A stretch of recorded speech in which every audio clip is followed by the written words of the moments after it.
सुरू करू का? आज रोजी धाराशिव, लातूर, बीड या स्थानिक स्वराज्य विधान परिषदेच्या या जागेसंबंधी महायुतीकडून मी आज या ठिकाणी अर्ज भरलेला आहे। विशेष करून महायुतीतले आमचे सर्व घटक पक्षाची सगळी व्यक्ती, बाबासाहेब पाटील मंत्री महोदय आज आपल्यामध्ये उपस्थित आहेत, अभिमन्यू पवार साहेब उपस्थित आहेत, विक्रम काळे साहेब उपस्थित आहेत, आमचे जिल्हाध्यक्ष उपस्थित आहेत आणि बीडहून खास आमचे या मतदारसंघातील पूर्वी ज्यांनी प्रतिनिधित्व केलं आणि आज ते सध्या बीड जिल्ह्यामध्ये आमदार आहेत ते सुरेश धस साहेब आपल्यामध्ये उपस्थित आहेत, काळे साहेब उपस्थित आहेत, राणा पाटील उपस्थित होते, आत्ताच ते इथं थांबलेत बाहेर, आणि कराड साहेब त्या ठिकाणी म्हणजे गर्दीमुळे इथं पोहोचू शकले नाहीत, तेही त्या ठिकाणी उपस्थित आहेत, अरविंद पाटील पण आमच्यामध्ये या ठिकाणी उपस्थित होते। असं आम्ही सर्वांनी मिळून महायुतीकडून या ठिकाणी अर्ज भरलेला आहे आणि मला वाटतं आपल्या माध्यमातून मी आपल्याला एवढंच लोकांना, जनतेला सांगू इच्छितो की आज देशामध्ये आपले पंतप्रधान आदरणीय नरेंद्रजी मोदी साहेब आणि आपले राष्ट्रीय अध्यक्ष नितीन नवीन साहेब आणि शहा साहेब या सर्वांच्या नेतृत्वाखाली देशामध्ये आज भारतीय जनता पक्ष एक नंबरचा पक्ष आहे आणि त्याचसोबत महाराष्ट्रामध्ये जे आमची महायुती आहे, आपल्या राज्याचे मुख्यमंत्री आदरणीय आमचे नेते देवेंद्रजी फडणवीस साहेब, अध्यक्ष रवींद्रजी चव्हाण साहेब, बावनकुळे साहेब आणि उपमुख्यमंत्री सुनित्राताई पवारताई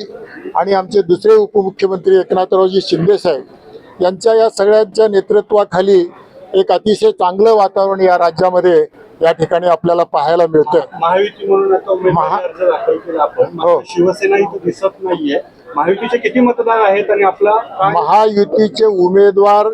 म्हणून मी आपल्याला एवढंच अगदी नम्रपणानं सांगू इच्छितो की आपल्या सगळ्यांचे या ठिकाणी उपस्थित आहेत, सगळ्यांचे प्रतिनिधी या ठिकाणी उपस्थित आहेत आणि मी एवढंच सांगू इच्छितो की मतदाराची संख्या फार मोठी आहे। तुम्ही पण बघा आणि तुम्हाला उद्याच तुम्हाला मी मतदाराच्या यादीप्रमाणे सांगतो की जवळजवळ चांगली संख्या आमची आहे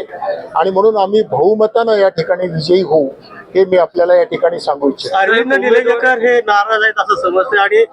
इतिहास पाहिला तर ते ऐनवेळी कुठल्या ना कुठल्या पद्धतीनं अडचणीत आणण्याचा प्रयत्न करतात, काय सांगा? मी आपल्याला एवढंच सांगू इच्छितो की आमच्यामध्ये कुणाचीच नाराजी नाही, आम्ही सर्वांनी मिळून उमेदवारी मागितली होती आणि आता सर्वांच्या संमतीनेच आम्ही या ठिकाणी सगळे या निवडणुकीकडे पाहतो आणि हे शिवसेना जिल्हा प्रमुख पणुरे आमच्यामध्ये या ठिकाणी उपस्थित आहेत। अजून कोण पाहिजे असेल तर सांगा, आम्ही सांगू। समाज माध्यमातून देखील नाराजी व्यक्त करण्यात कशाबद्दल? सावंतांना डावलण्यात येते असा संदेश देण्याचा कुठेतरी प्रयत्न। मी आज आपल्याला एवढंच सांगू इच्छितो की मला ही उमेदवारी मिळणं, एवढ्या मोठ्या पक्षाच्या वतीनं उमेदवारी मिळणं म्हणजे माझं भाग्य आहे आणि म्हणून महायुती म्हणून आज आम्ही सर्व एकसंघ आहोत आणि याच्यामध्ये कसल्याच प्रकारचा वाद नाही हे मी अजूनही परत आपल्याला सांगू इच्छितो।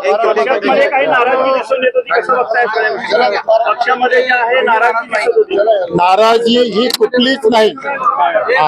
आणि हे सगळं तुम्ही चित्र पाहिल्यानंतर